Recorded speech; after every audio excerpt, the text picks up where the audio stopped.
राज्यातील शेतकऱ्याची संपूर्ण कर्जमाफी यासह विविध 17 मागण्यासाठी जे आहे प्रहार संघटनेचे अध्यक्ष बच्चू कडू गेल्या 3 दिवसापासून अन्नत्याग आंदोलनावर बसलेले आहे। याच विचार माझ्यासोबत बोलण्यासाठी बच्चू कडू तो काय त्यांना 3 दिवसापासून तुमचं आंदोलन सुरू आहे, प्रशासनातर्फे किंवा सरकारतर्फे काही संपर्क झाला काय, ते मध्यस्थी केली का? नाही, सध्या तर काही केले नाही आणि मला अपेक्षा नाही इतके लवकर सरकार काही। आणि सरकारच्या भूमिका हा जो विरोधात बोलून त्याला जिरवण्याचं काम करण्याचं ते चांगल्या मागणीसाठी जर तुम्ही आंदोलन करत असाल तर त्यांना ते खूप वाईट वाटतं। आपल्या सरकारमध्ये कोणी बोललं नाही पाहिजे, कोणी आंदोलन केलं नाही पाहिजे, अशा भूमिका सध्या असलेल्या सरकारच्या आहे।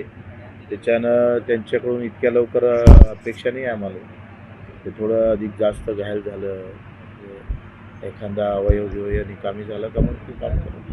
तो काय तुम्ही म्हटलं होतं आमची सध्या महात्मा गांधीच्या मार्गाने आम्ही गांधीजीच्या मार्गाने आंदोलन करतो, मात्र आमच्या डोक्यात दगडसून देखील आहे। नेमका सरकारला इशारा काय आहे? नाही, शांततेच्या मार्गानेच आंदोलन करण्याची सुरुवात केलेली आहे, जेणेकरून त्या आंदोलनापेक्षा त्या मागणीचं काय महत्त्व आहे हे सरकारला कळलं पाहिजे। मागणीची अवस्था तशी वाईटच आहे। एकंदरीत कालच एक राम ठाकरेनं हत्या केली। राम मंदिर बांधणाऱ्या सरकारला राम ठाकरेची आत्महत्या थांबवू शकले नाही, वाचवू शकलं नाही रामाला, आणि कर्जापायी आणि भाव भेटत नाही म्हणून मरावं लागलं। अशी अवस्था आम्हाला उघड्या डोळ्यानं किती दिवस पाहायची आपण?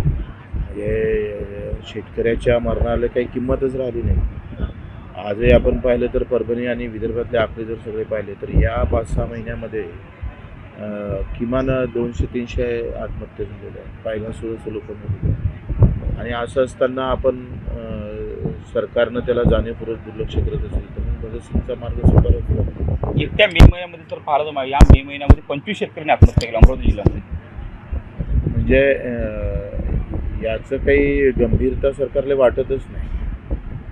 मरते काय, हेच जर एखाद्या आमदाराचं पोरगं मेलं असतं, आमदार मेला असता, खासदार गेला असता, एखादा बडा व्यापारी गेला असता तर त्याच्यावर उपाययोजना झाल्या असत्या, म्हणजे त्या कराव्या। आम्हाला तसं मत नाही आहे, पण शेतकरी मरतंय, एक मरता तर दखल होते आणि इथं हजारो शेतकरी दरवर्षी मरतं, त्याची दखल होत नाही। तो का मरतं याचे अभ्यास केला जात नसेल तर मोठी गंभीर गोष्ट आहे। म्हणजे शेतकऱ्यानं जगाव का मराव त्याला अस्तित्वहीन करून टाकलं। धर्माच्या आड येऊन, म्हणजे धर्म समोर करून हिंदू शेतकऱ्यांची कत्तलच भाजप सरकार करते। तुमच्या पोटात अन्नाचा कण देखील नाही, त्यामुळे तुमचे प्रहारचे कार्यकर्ते आक्रमक झाले आहेत। चांदूर बाजारमध्ये कोणी मुंडन आंदोलन करणार आहे तर कोणी जलसमाधी आंदोलन करणार आहे। कार्यकर्त्यांना नेमकं काय आव्हान करा? मला असं वाटतं का कोणी स्वतःहून आपल्या शरीराला कुठे इजा होणार नाही असं काम करावं। आपण शांततेच्या मार्गाने अजून 14 तारखेपर्यंत चालू, 14 तारखेनंतर मात्र मग निर्णय मोठा घेऊ। तुमची प्रकृती काय म्हणते? थोडं आता आहे, म्हणजे रोजच्या जीवनात जर पाहिलं तर चहा असेल, जेवणाची आठवण येतं, पोट व्याकुळ ते म्हणतं ना त्याला आळी मारत आहे आणि थोडे चक्कर आल्यासारखं होत आहे, जास्त बसलं का त्रास होतो। निश्चितच गेल्या 3 दिवसापासून जे बच्चू कडू अन्नत्याग आंदोलन बसले, पोटात अन्नाचा कण देखील नाही, त्यामुळे अशक्तपणा जाणवतो, रक्तदाब सुद्धा कमी झाल्याची माहिती आहे। त्यामुळे दुपारी 11:30 नंतर जे आहे वैद्यकीय तपासणी बच्चू कडूंची केली जाणार, मात्र कार्यकर्त्यांनी जीव धोक्यात टाकून आंदोलन करू नये असं देखील आवाहन बच्चू कडूंनी केलेलं आहे। सोबतच जर पाहिलं तर 14 तारखेनंतर आंदोलनाचं उग्र स्वरूप धारण करू असा देखील इशारा राज्य सरकारला त्यांनी दिलेला आहे। सूरज दहाट, लोकशाही मराठी, अमरावती। लोकशाही मराठी, ऐका, पहा, जागरूक रहा।